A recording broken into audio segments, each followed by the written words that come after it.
แก้มเอ้ยแก้มเพื่อนว่าแก้มปลาลาเอ้ยแก้มเจ้าปลาลาบาดหมอลำเคียงใจหาก็11 โมงพะล้ำถ่าล้ำนาเบิ่งล้ำขาล้ำตาย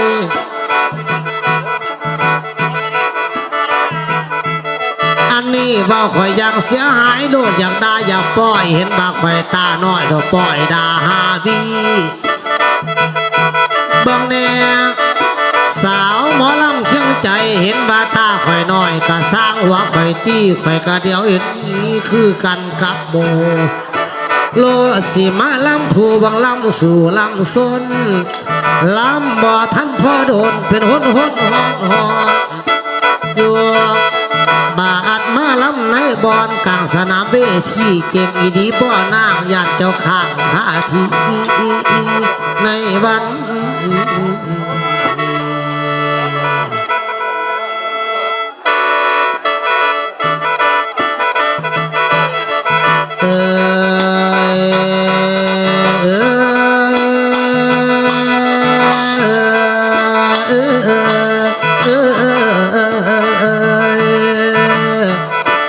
เพิ่นก็จ้างข่อยดาหมอลำเคียงใจเพื่อนเด้อ9,000คนเลย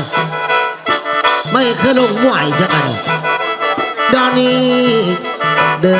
อนโดนเดือนค่ายดาวผากใกล้ข้างกายดาวข้างขาเคลื่อนย้ายพายมลายเดือนลอยดาวเพชรดาวไก่น้อยกะอ้อยแม่เมื่อหังดาวโมสังเสียแสงโบหูเงเอื้อป่าตกตำลงเมื่อนาเป็นเวลาสีแจ้งหุงการรับนาเบอร์ยงปัดยุงบ่บวกคมสาวเคียงใจนะเอ้ยย่าเนื้อแพ้นักลมจมแป้วป้อมกำปั้นตำตือผู้ตือขันน้ำบันเดือนบัดบุญปันขอปุ่นบนตองดังนั้นจังเสนอต่อน้องอย่าสีลองบังหลายอย่าสีเอาเหือพาดออกมอไปแป้วปอบพี่ผู้ตาสีเศร้าพร้อมเล่าย้อมบอกกินไก่แมนสีบ้าบอกให้พี่กระไทยกับบอกกินแต่ว่าข่อยคิดยากหลายดีย่าเนื้อแพ้น้ำปีนตั้มหินหักหัวเหือบย่าเติบเจ้าสีมกข่อยยานเนื้อเพิ่นลมจมเมียนมนบ่ยังดับสีบางหยดในน้ำปลาสลามทองสียิงปะปึงสีสวดทองบะลงกองดีพีกะทุบันหานี้ขตีมีบ่แม่นคอยให้ผู้ขว้าหมู่น้อยอย่าพ่อยโอกว่าสาวถ้าหากหมอลำเคียงใจถ้านางเป็นคนเล่ากายเป็นเล่าแท้ลำมีซับมีแปรแป้นเคียงหมดทุกทาขั้นเป็นข่อยข้างลมง่ายข้างแท้แล่น่าต้องเป็นผู้แก่แปะปองซอยปองหากแม่นั่งนาดนอกบ่หูปองเปลวลาฮับถือมวยสมปองสักกำปั้นมัดจังทางลุกแน่นอนลมกองก้นลมบ่งเอ้ยนาต้องได้ออกปรังกาไปหามนอนแผ่เวลานั้นค่อยสิแก่แปะปีสุปการแต่ผสมปองย่านบ่ไปตามตำนาดลักการอาจารย์แต่งล้ำจนข้อแห่แพงเสียงกาแรงแดดเผาเสียงกาแรงแดดเผาเป่าเจ้าเป่าหมอแขนเจ้าเป่าเจ้าเป่าหมอแขนเจ้าเป่านำเจ้านำมันหมอแขนเจ้านำเจ้านำแม่เท่ากำลิดเฮาแม่เท่ากำเล่าเศร้าพอเท่าเฮาขึ้นนำ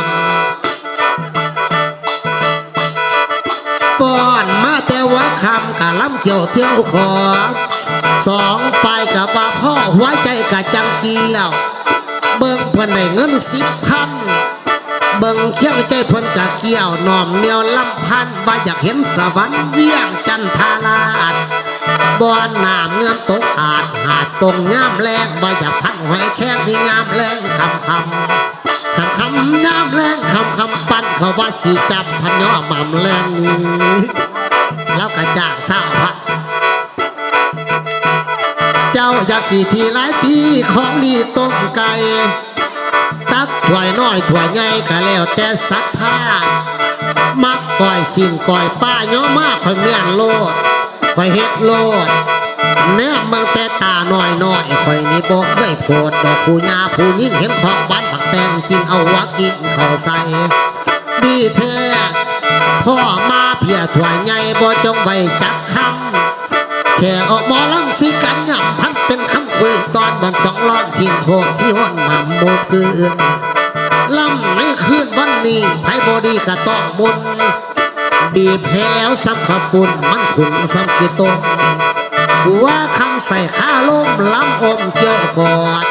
จนว่าข่อยได้มอบสินสอดสร้างสีข่อยสาบข่อยกับพระญาญามส่งหามาแต่งยังบ่เห็นหัวแข็งหัวเข่าหัวขาบ่เห็นหอดข้างหน้านี่ตาเข็งของแสบ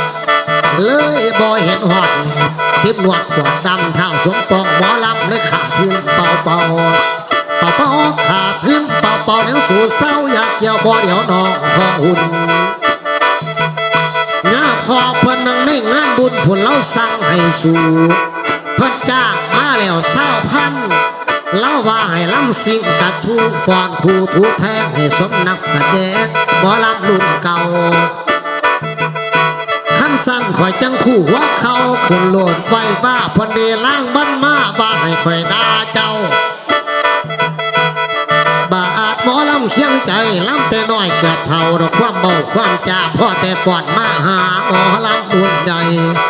รุ่นใหญ่หมอลำรุ่นใหญ่ขั้นข่อยเฮ็ดอีดีข่อยย่านแต่เจ้าให้เมื่อบ้านให้แม่อ้อยจอดบังคับจอดสิเฮ็ดคนเจ้าน้อยหนึ่งเฮ็ดเลยพ่อแม่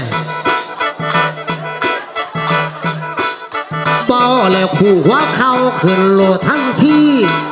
โศกให้มันสมเสาสีข่อยมวยดีแซมเปียเบิ่งแต่ตาน้อยน้อยบ่แม่นมวยขี้เพียรหาเบียนกินข้ายสกบ่พ่อสองลายตีตายนอนแพมวยสาวหมอลำแม่เจ้าโศกได้จักที่แต่ว่าคันข่อยสัตว์อีดีย่านบ่พ่อสองน้ำย่านเล่านางข้ามมาปันข้ามมาหน้าจะไม่เกียร์กับผ้าทางหนาวโอนโตดโอนโตดโอนโตโอนโตดโอนโตดโอนโตโอนโตดยังไปมามัดโดนปันบาดหน้าคู่บัดแม่งฆ่าเขาหู้ทองไข่อ่างลางอ่างลางทองไข่อ่างลางพอดีถือโบยางไปขางทองห้องหินเอาตัวนอนนี้นี่สิตีมวยด้วยล่ะได้เป็นกรรมการเห็นไหม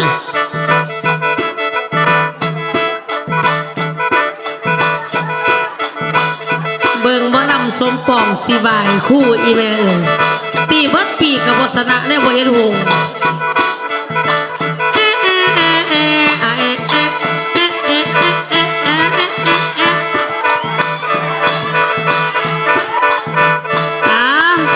มวยไฟแดงมาจากบ้านขันยังเมืองพันทองตีมาแล้ว100 ครั้งแสดงเพียงครั้งเดียวเรือหันเสียเบิดเบิ่งแต่ทามวยของบ่ลำสมปองทานี่แม่นเคยเอาไปสมพันธุ์หมูมาแล้ว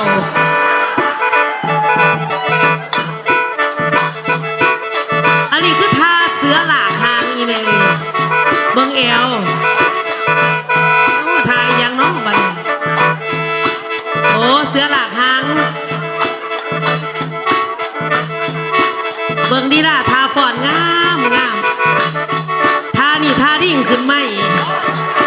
เอ้าไม่อยากสักฮะโอ้ทาหงเหินโอ้หงอ่อนสอยแห้งพี่น้องเลยหงเหินเดินอากาศทายังละบันก่อเข้าไปก่อเข้าไปตีมาแล้ว100 ครั้งชนะครั้งเดียวยับซ้ายยับขวายับซ้ายตีลุมศอกซ้ายศอกซ้ายศอกซ้ายกำนุ่มมันลุกขึ้นเดี๋ยวหายเนาะมวยถนัดศอกขวาศอกขวาศอกขวาเข่าเข่าโอ้เข่าเข่าลาเข่าเข่าตัวนี้เคยเอาผสมพันธุ์แม่เนี่ย2 ตัวมองหนึ่งมองเป็นเขาเอิ้นมวยปั๊ม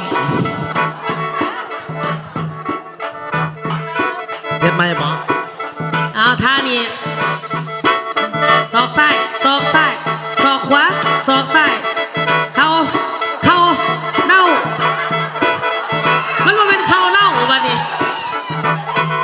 คือกันเอานี่บอกเข้ากลาง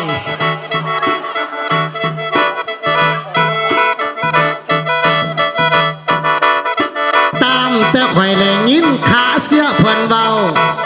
ไผกะซาว่าเจ้าเก่งกะย่อนี่หวดมันแม่นอีดีสัมบ่สาวสาขั้นแม่นคือเขาว่าสีข้อถาข้อท้ายแม่นสิเป็นหรือตายก็ต้องรับผิดสอบ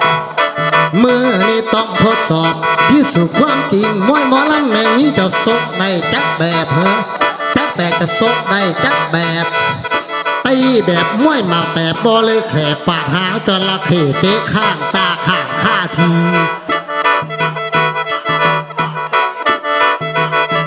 แต่ว่าขันเบาเรื่องตีมวยแมนบ่อายบุตตีข่อยมันตาบ่ตีข่อยบ่มักปานใดแต่ว่าสร้างน้ำหมักหัวใจข่อยมักสุกมวยปั๊มมวยปั๊มปั๊มปั๊ม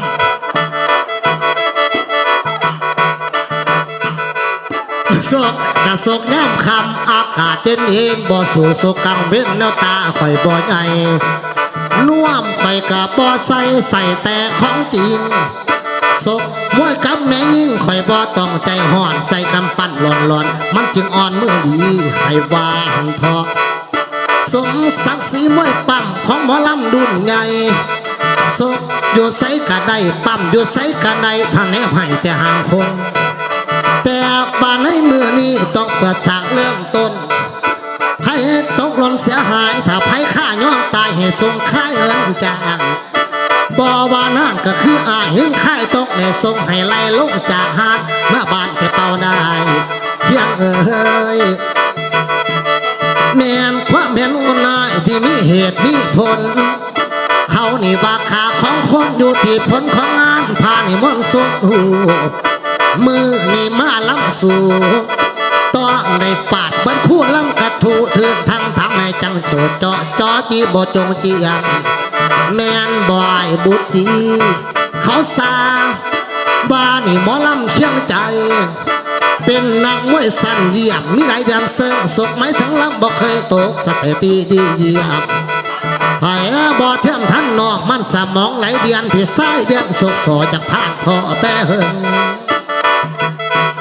คอยบ้านล่องเบิงก้นสีเงิงขึ้นป้าคอยบ้านล่องเบิงก้นสีเงิงขึ้นป้ามหาส้นล้อถาเป็นผู้ตัดสินบ่เฮิงสีแต่ยิงดอกเด้อสาวสาเขาสีเบาสีบ้าบ่ไผเด่นไผดังเจ้ากระตอกลาบังเสิงล้ำใบเนอันนี้พอได้เงิน10,000โดดมิไต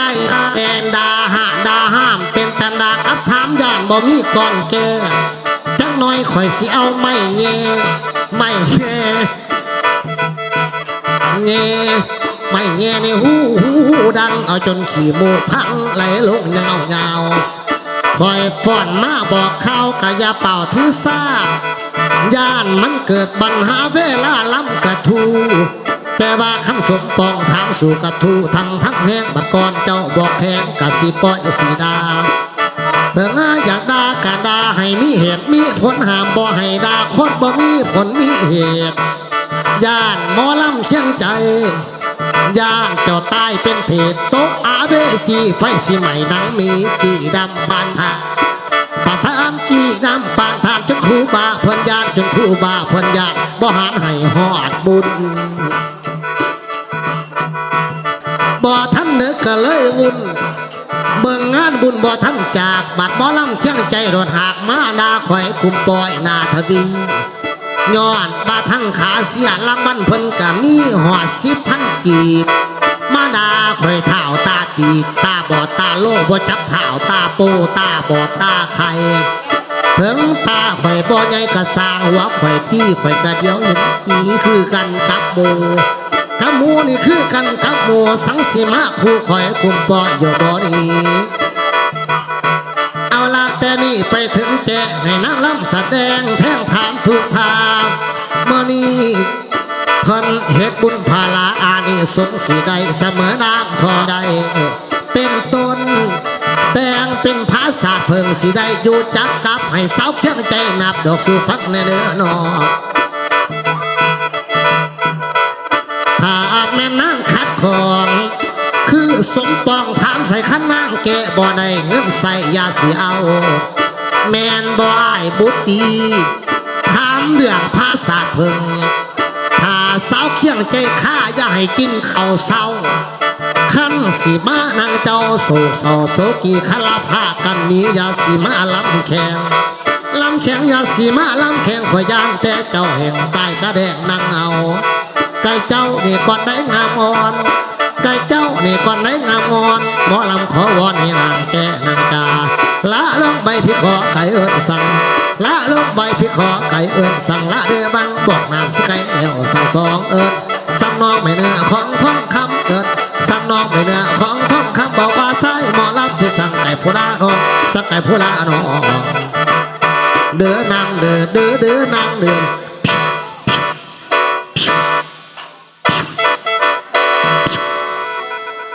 รุ่นนี้ยิ่งบ่ตื่นเดี๋ยวสิว่าจะหาเก้าเบ40จังนางเบิงเอาซอย